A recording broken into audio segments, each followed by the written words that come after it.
and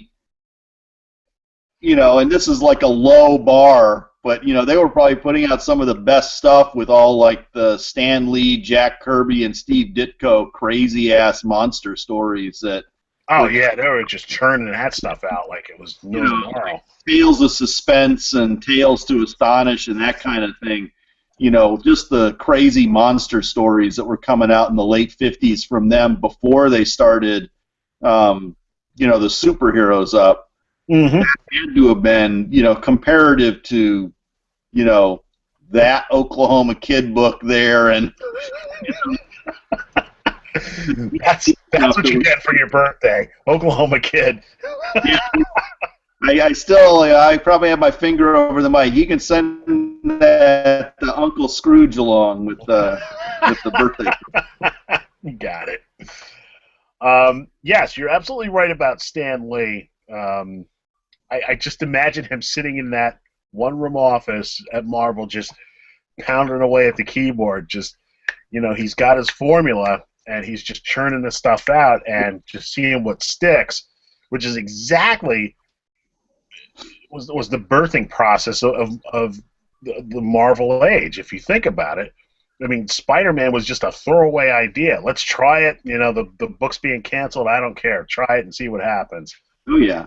Gratu, the monster that was barely alive. I just like something Stan would have made.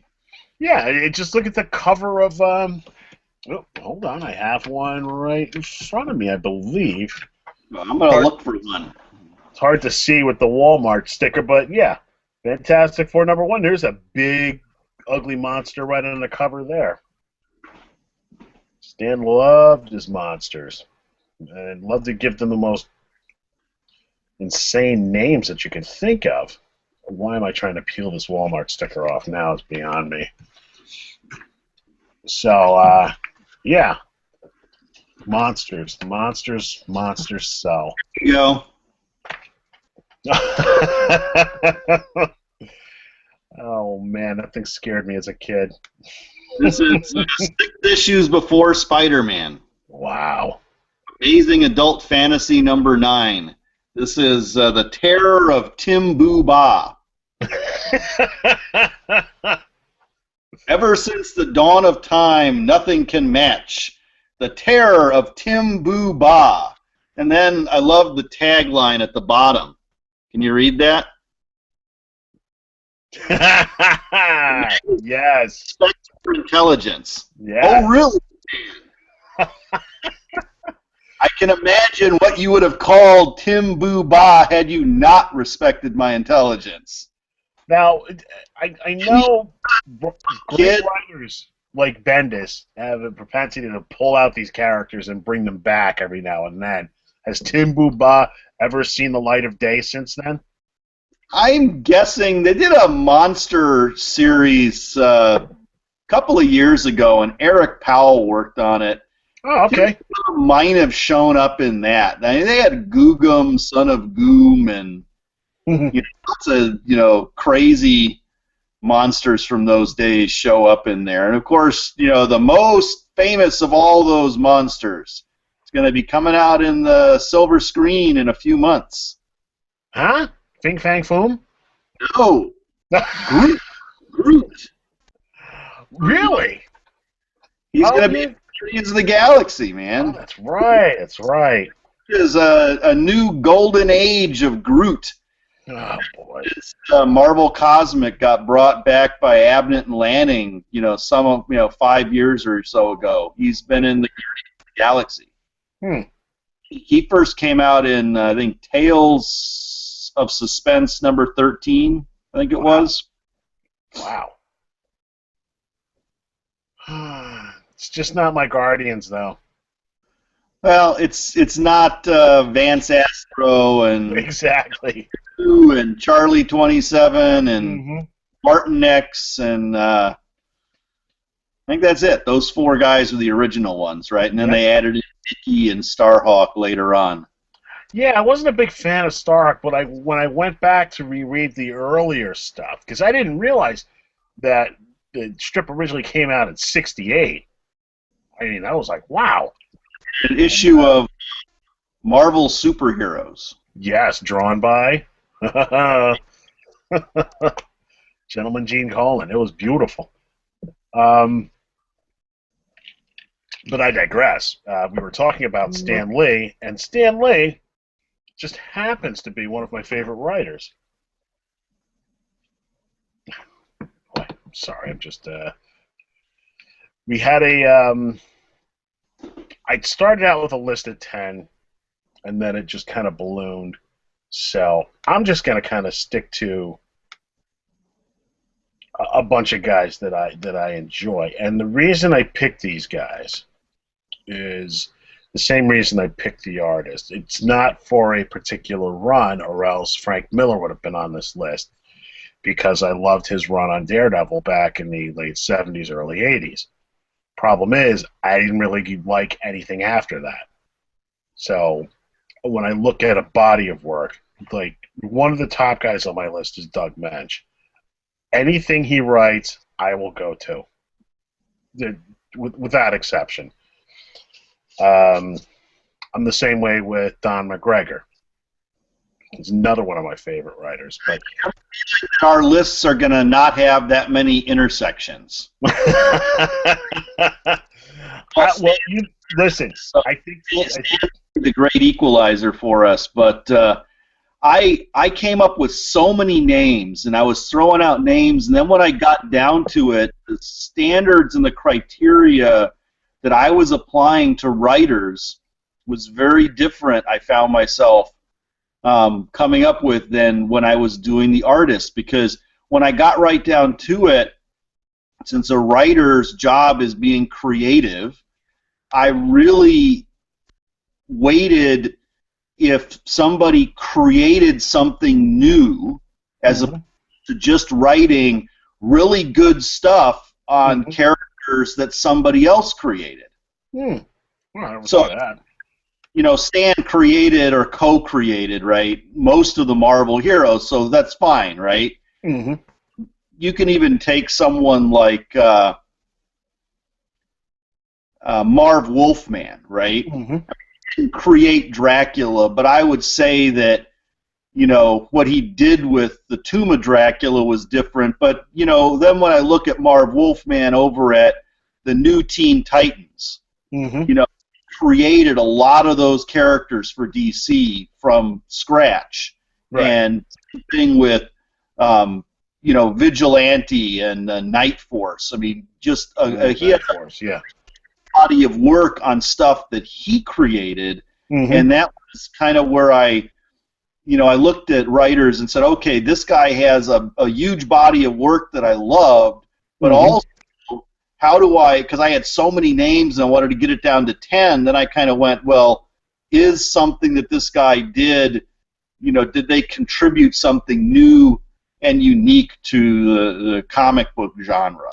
Right. No, I understand that. But, like, I'm just going to go through the list real quick. I got Doug Moench, Don McGregor, Jerry Conway, Howard Chaykin. I have Stan Lee and Roy Thomas as one, because in my mind they're basically the same.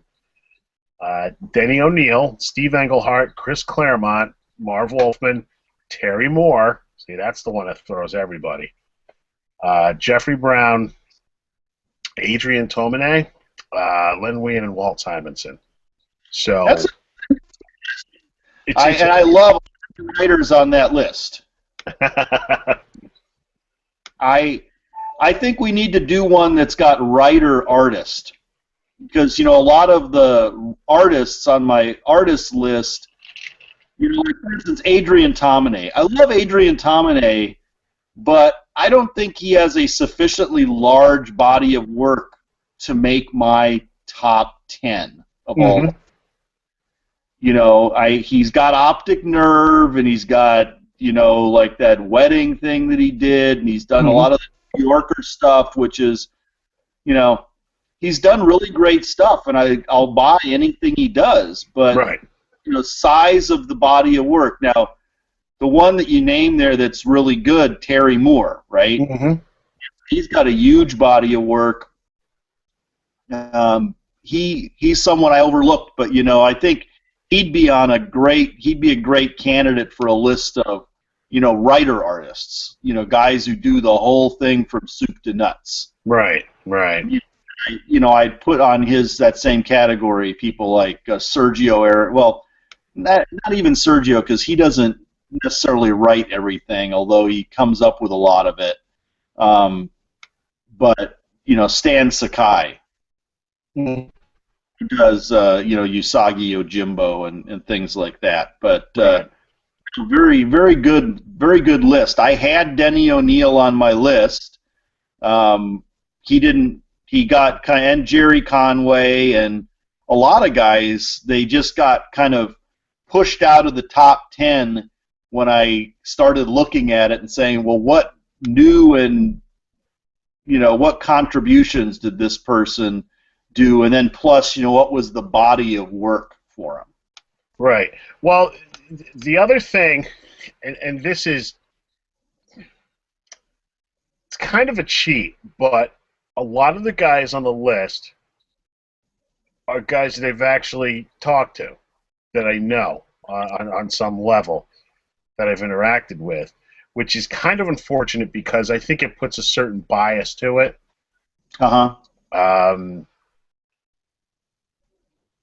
But that's not to say, I mean, I've talked to tons of other writers too, and they're not on the list, but it's just, if I enjoyed your work, and if I've had the opportunity to get to know you as a person, boom, you're pretty much on the list. So, yeah. I think, Mark Waid with you, because I'm sure he's on your list. Oh, absolutely. I think, for me, there's, like Jerry Conway. I love Jerry Conway, and I love what he did. But I have so many writers. I mean, I've read so darn many comic books, and I've loved so many comic books. I could make a list that would have every one of these guys, but they're not all going to make it into the top 10, so I had to, just come up with some criteria. So my list, that I'm going to start at number 1 and go down. Okay. And I have Stan Lee at the top. Stan is at the top, and I don't make him indistinguishable from Roy Thomas, because while Roy didn't make my top 10. Really? And I love what Roy has done. Roy, All-Star Squadron, the Kree Skrull War, all his work on Conan, The Invaders, he made me like reading World War II comic books with superheroes in them on both Marvel and DC. A tremendous achievement. But I kind of look back and it's like, well, what did Roy? I mean, he came after Stan, right? Stan dreamed all this stuff up in the first place. The artists, right? Again, number 2, I put Mark Waid, and Mark Waid, boy, he's done so many creator-owned things that I've loved.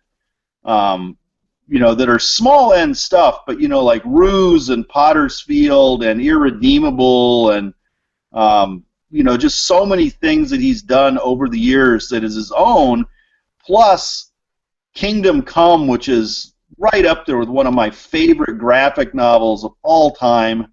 Right.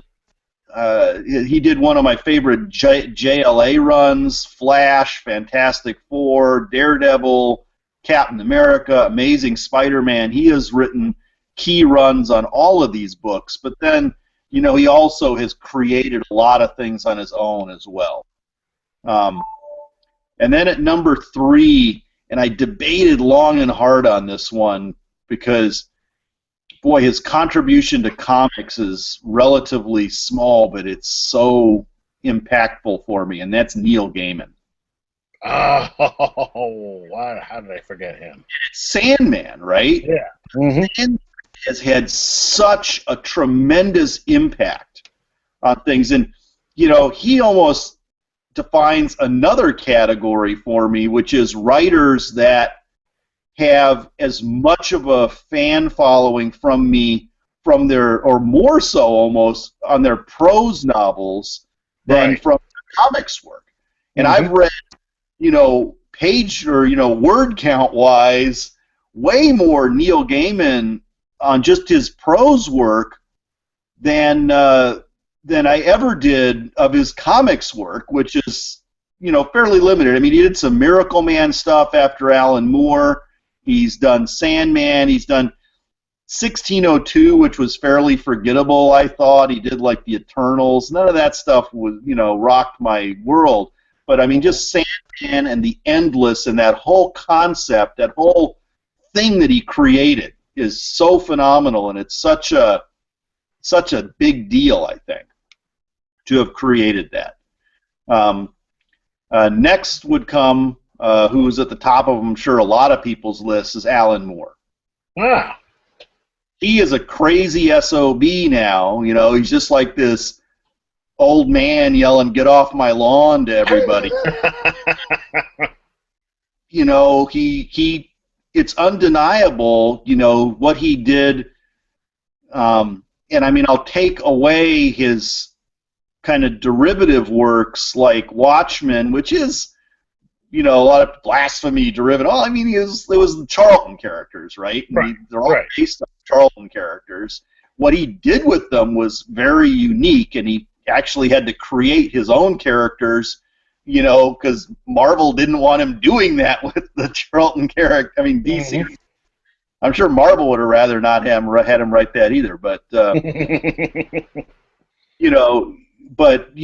he reinvented that British character Marvel Man and made Miracle Man in the 80s. Right. It's run fundamentally redefining the character of Swamp Thing with the anatomy lesson. Mm-hmm. Right? His, just the stuff that he's done like that would put him at the top. But then we look at stuff that he actually created, like DR and Quinch over at 2000 AD, From Hell, Top 10, Promethea, V for Vendetta, League of Extraordinary Gentlemen. I mean, just so many things that this man has created whole cloth, as well as completely reinventing other stuff. So, mm-hmm. Alan Moore. Next, I went with Brian K. Vaughan. Mm-hmm. And a lot of that, he's written a lot of great stuff, but, I go back, Ex Machina, mm-hmm. The Last Man, and Saga, which he's doing right now, which is my #1 favorite book right now. Mm-hmm. And he's done lots of other stuff, but I mean, you look at just that stuff, and it's all his own creation. So he's on there. Then I go Marv Wolfman. Mm-hmm. And his creations, as I mentioned, with the Teen Titans, Night Force, Vigilante, and he's just written so many things over the years. Now, do you find that your list, what was happening with me is the same thing that was happening with the artist? There was a schism, because as we do, because we're older now, we always go back to the first thing that we know, that first touchstone, and we draw from that. And because of the fact that I read Spider-Man 121 when I did, Jerry Conway is imprinted. Right. He's imprinted in my DNA, and I can't shake that. I mean, is that going on with you also, or is that just my little... I think it's not as much, because the difference that I have is that I'm continuing to read every month a tremendous number of comic books. Mm-hmm. Reading 140 comics a month of new comic books that are published. While I'm doing the exact opposite, and I'm going backwards and rereading stuff that I grew up with. Okay, that makes sense. Old, but I also read the new, so I get this combination. And I think that there was a generation of guys kind of in the middle there, in the 70s and 80s and 90s, really, who mostly what they did was they worked on other people's creations. Right. Some of them like Marv Wolfman, they did create some of their own stuff in there, right? Like John Byrne. John Byrne was on my list, but he fell off when I started putting other guys on. I mean, look at Byrne. Yeah, the exact same thing happened to me, and I couldn't figure out why. I was thinking, here is probably one of the most influential artists out there, but I could not put him on the list because, and I couldn't think of a solid definitive reason, but I could think of, well, what's he doing now? He just he was one of those artists that I felt had a really great run. Now, granted, his runs were extremely long and very complex, and it interwove between different books, but there was an endpoint at some point. Like, I can't remember a single writer from the 90s. I really can't. Still writing good stuff. I'm sure he is, but he's just it's off my radar for some reason. I mean, he's his Next Men that he created of his own. Yeah. Mm-hmm. He's created this. He created this thing called Triple Helix. He's been doing a lot of creator-owned stuff at IDW. He's also some of the best Star Trek comics I've read pretty much ever. Really? He has a really good ear for Kirk, Spock, and McCoy's voices. When I read a Star Trek comic that Byrne writes, it feels right. I've read Peter David, Marvel and DC ones, and they always just, that's a Star story. Those guys in it, right? Yeah. Feels right when I read a Byrne one, but anyway, he actually, I had him tied for number 10 actually. Mm-hmm. I made him tied for number 10 with Matt Wagner. Now Matt Wagner, boy, look at that guy. Mage and Grendel, Sandman Mystery Theater. That guy has created some great stuff. Yeah, here's my problem though. I met him years ago. Years and years, probably maybe close to 30 years ago, before he kind of hit it big. I used to work in a comic shop, and the owner had bought the option to do a Grendel movie. Now, this is before even the Batman movie came out. And so I was privy to a lot of the, inner workings of getting a comic book movie made and dealing with creators and creator-owned properties. And it was rough. It was rough. I like his stuff, but just personally, I just had one bad encounter, and it just kind of soiled it for me. Sausage. Sure. Yeah, exactly. Eating mushroom pizza for life. Yeah, but there's a bunch of. I skipped over 7, 8, and 9, and I'm going to go through them here. 7 was Garth Ennis. Okay. Now, Garth Ennis, Preacher, created that. That was a fabulous run. Hitman created that character for DC. One of the most darkly funny books. I don't even know how DC published that thing for 60 issues. This kind of stuff. I mean, this guy. Preacher. I tried Preacher, and I just didn't do anything for me. He wrote probably my favorite Punisher, a lot of it too, but his Punisher is probably the best. Yeah, that's true. His Hellblazer, my favorite Hellblazer. His Demon, his take on the Demon, my favorite take on the Demon. So he stayed on the list. And then I got number 8, Warren Ellis. Planetary, Stormwatch, Transmetropolitan, Freak Angels. It goes on with this guy, Warren Ellis. So Ennis and Ellis, the English guys with E double consonant IS. And then rounding out my top 10, the number 9 was Kurt Busiek. Huh. And, you know, for him, his crowning achievement on my thing was Astro City. Mm-hmm. Yeah, definitely.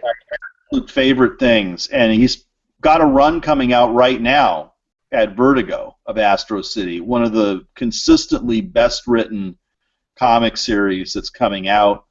And, you know, he had, like, one of the definitive runs on Avengers with George Perez. He wrote Marvels with Alex Ross. Yep. You know, just good stuff. And then, you know, guys who, you know, I had Roy, weren't in the top 10, but are absolutely fabulous writers. You know, I had, you know, your Denny O'Neil, Jerry Conway, Roger Stern, Peter Davis, Yeah. Bill Willingham, Morrison, James Robinson, John Byrne, of course, Jim Shooter. Takes a lot of shit. That guy was a good writer. Yeah, his run on Avengers, I loved. Bill Mantlo, Tony Isabella, Archie Goodwin. There's so many great writers out there. You know, it's hard to, you know, pick just one. They're like a big bag of Lay's potato chips.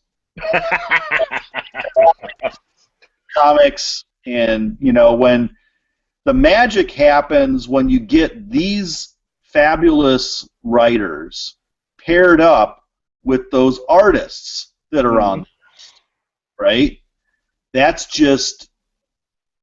That's the magic, right? You get something special that happens. And that's why when you get these writer-artists, you know, like Terry Moore, Jeff Smith with Bone, you know, it's like a lot of these guys, they have done stuff that is fabulous.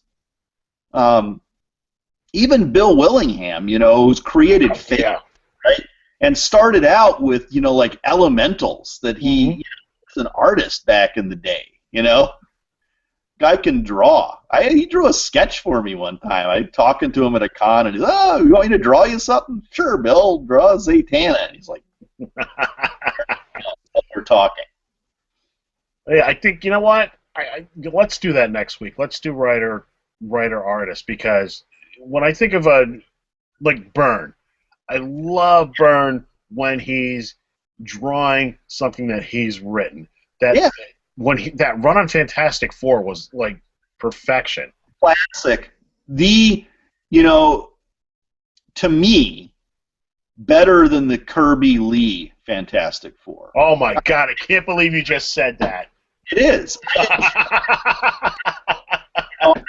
on the tail end of the Kirby Lee FF, you know, and I was, you know, my Fantastic Four, my perfection point for FF was Byrne's run on FF. You know, he did it. You know, he did She-Hulk. He did Afterlife. He did a classic run of that first reboot of Superman. You know, well, here's the thing.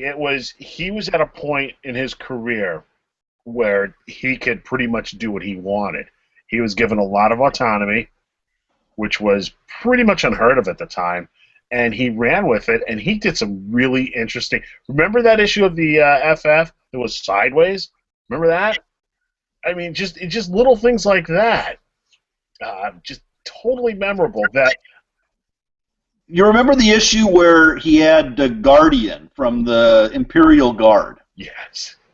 And he's picking up a building, and like, how come that building doesn't just crumble apart? And it's like, because he's got psionic powers that's holding the building together, because you obviously can't pick up a building by one quarter and not just have it break off, right? Well, I see Superman do it all the time.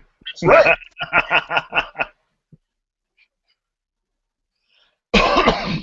Oh, gosh. So, comic writers, I mean, they love them, you know.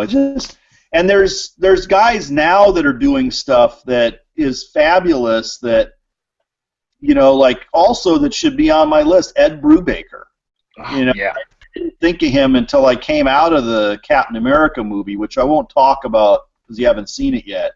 Other than say it was fabulous, right? You liked it? Oh, I loved it. I haven't heard a bad thing about it yet.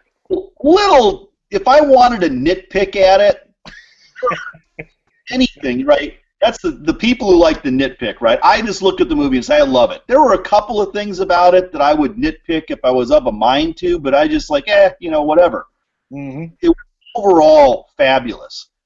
Are you a fan of Quentin Tarantino? Yes, very much. Near the end of the movie, pay close attention when they're in a cemetery. Okay. And you'll be delighted.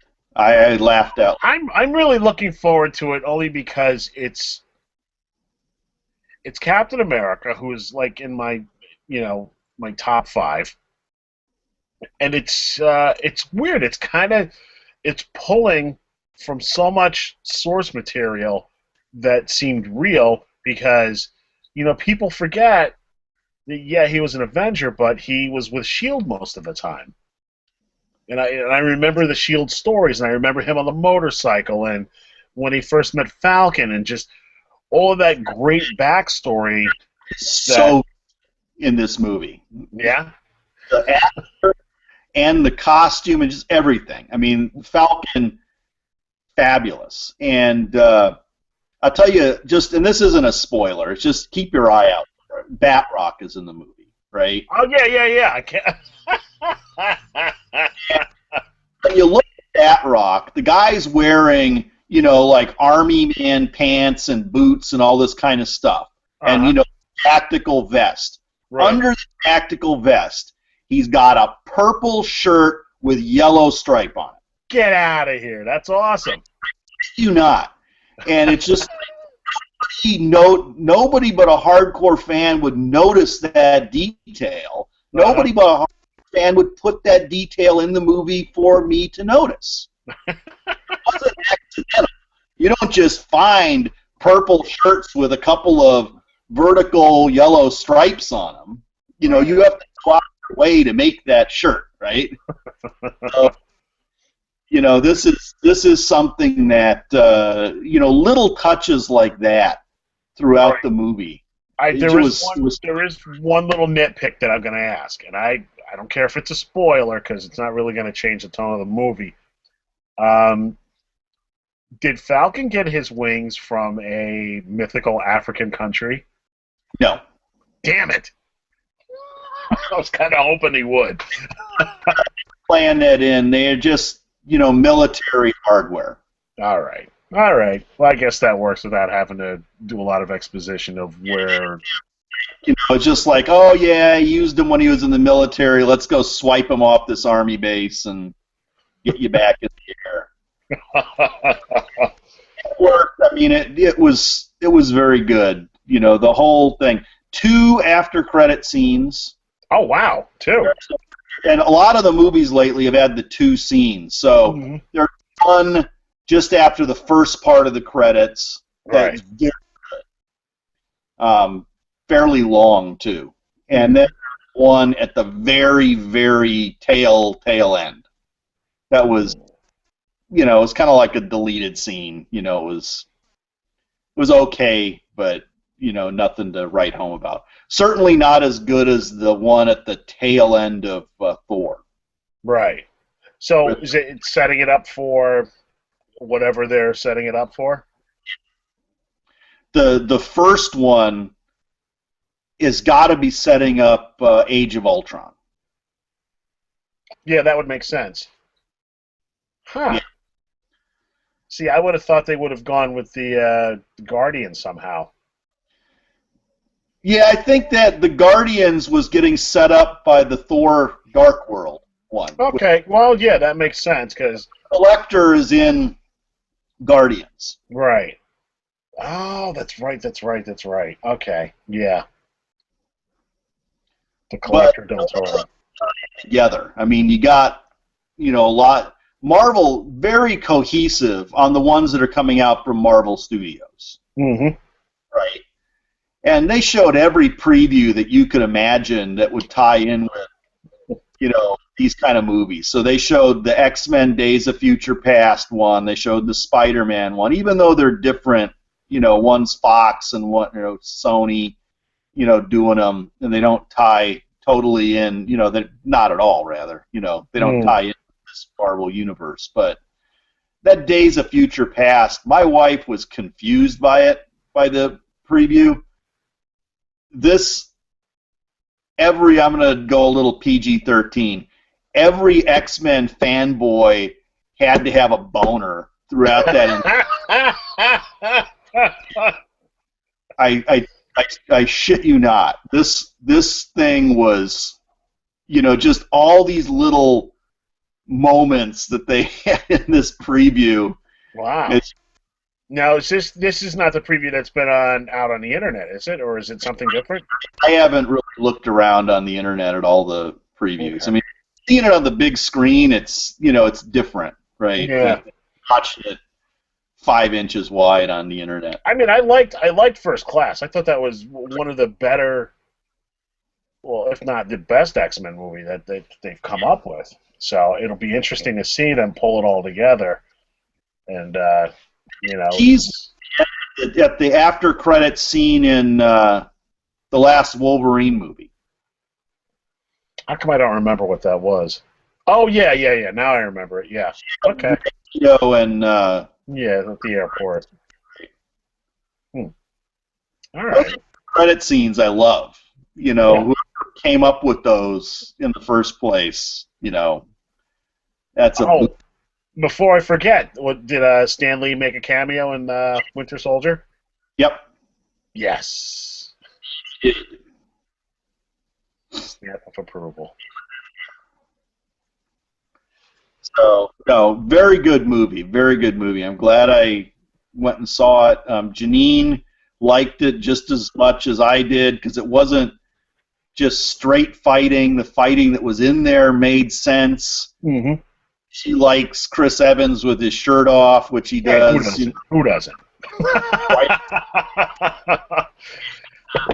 Don't even tell me he had some obligatory shirt off scene like Chris Hemsworth always seems to have. More than one. Oh, God. They should just put up a little corner thing into this for the ladies, Exactly. No, but it gets the girlfriends and wives to go to these movies with us and not mind. Yeah. A lot of female fans now in comics that are just of their own accord going and seeing these movies too. I think they're getting a lot more inclusive nowadays on the way they're writing these things. And the movies, I think they do a good job on trimming out the stuff that needs to be trimmed out, and even though it's not 100% pure comics, I think that Marvel Studios has done a pretty good job of making choices on what to put in the movies and what to change and what to keep the same. And they, like I said, they slide in a lot of Easter eggs and things like that for the fans. Well, that's good. I mean, and I was just thinking about it the other day because Connor started watching X-Men 2, and because he didn't remember most of it, and I thought about it, and it's like it's been going on close to 14 years we've had these movies out, and it's really, I think Winter Soldier is just indicative of a maturation in the genre that can only be good. This is paralleling what was going on in the comics industry, I think, in the 80s, where, okay, we've got your attention, let's not just make a silly rock'em sock'em type movie, let's add some intellectual depth to it, which is what they did. And I'm hoping that this will just continue on to keep this genre alive, because I think it will. I don't think it's going anywhere. It's its own entity as long as they can just keep it adaptable. And there's been like probably close to 30 movies based on Marvel properties in the last decade and a half or 2 decades. Last 9 have been the most cohesive universe of movies. Mm-hmm. I mean,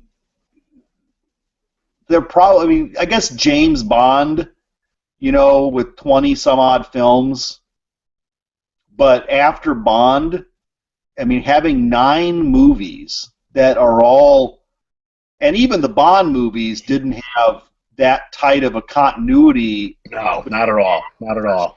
Necessarily between movies, although the Daniel Craig ones have been. I mean, if you're a Bond fan, like, I so much loved the fact that Quantum of Solace picked up at the exact instant the Casino ended off at, and just kept going. It's like, oh my God, what I saw. So good, and these Marvel movies that they've been doing are like that. I mean, you got these teasers and the after credit scenes, they all kind of tie together, and they're tying together with the S.H.I.E.L.D. TV show. Right. Which is tying in with cartoons and video games. It's all really subversive in a weird way. No. In fact, S.H.I.E.L.D. on Tuesday is going to have elements in it from this movie. Wow. Boy, I better get caught up then. And they had a commercial for S.H.I.E.L.D. that played before the movie too. Nice. They played a clip from the Captain America movie at the end of last week's episode of S.H.I.E.L.D. Check that out. With Fury. And actually, Sam Jackson's been on the TV show a couple of times. They've had, other characters kind of cross over between them, the different agents and stuff. Well, Sam Jackson's the smartest man in Hollywood because of that deal that he made. Okay, you can use my likeness for this character called Nick Fury, but if you do, I am the only one that can play him in the movies or TV. Boom. And he loves it. I saw him on a talk show. Mm-hmm.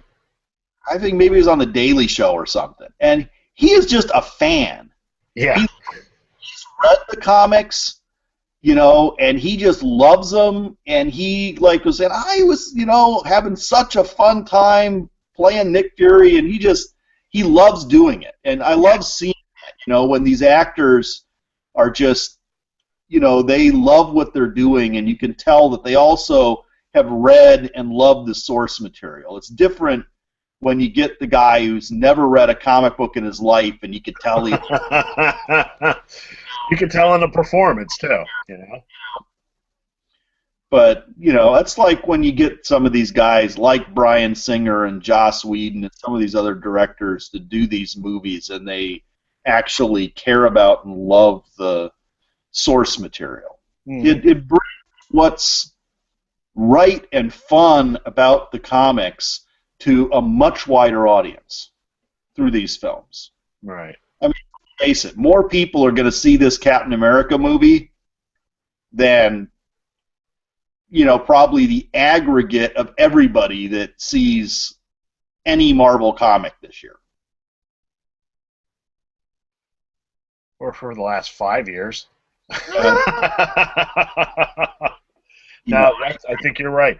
Hopefully, maybe and that's true. I mean, given the top sales and the fact that not everybody reads the same things, and you have at best 500,000 people going out and seeing, or buying Marvel comics, and that's being generous, I think.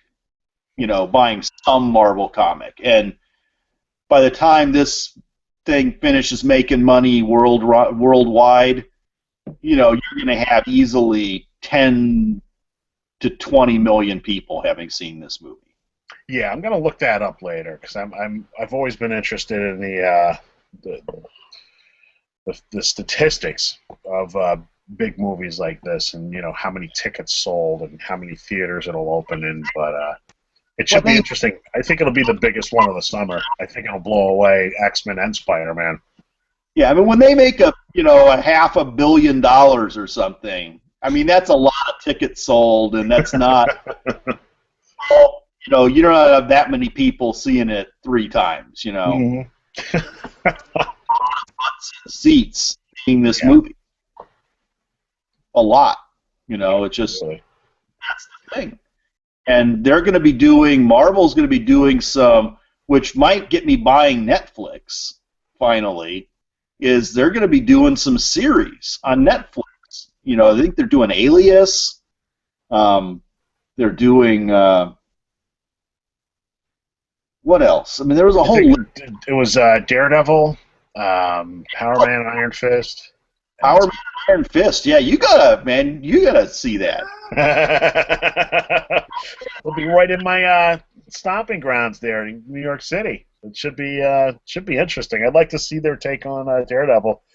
I've got Netflix. I've had it for a while now, and everything that they have produced has been top notch. They don't generate crap out of those studios, so this should be a good thing. I think the Marvel shows are going to be produced by Marvel Studios, and they're explicitly going to tie into the whole Marvel universe machine. I mean, with Disney and all that, Disney, say what you will about Disney, they know how to merchandise the hell out of stuff. Oh, yeah. Know how to protect their brand, right? Yes. Definitely. They're not going to let just some bozo do stuff, except like the bozos at Fox that already have a license. Fantastic Four and do crazy shit to it. For instance. Oh boy, let's not get into that. All right, let's wrap this up. It actually the video seems to be working out now. It just took us forever to find a magic formula. I think a lot of it is the internet. So I think from now on, what we'll do is a test run so we can iron out all the wrinkles. Oh, yeah. I will speak now and get. There you go. Let me put that up so everybody can see and they don't see me. ComicSpectrum.com for all of your comic needs. And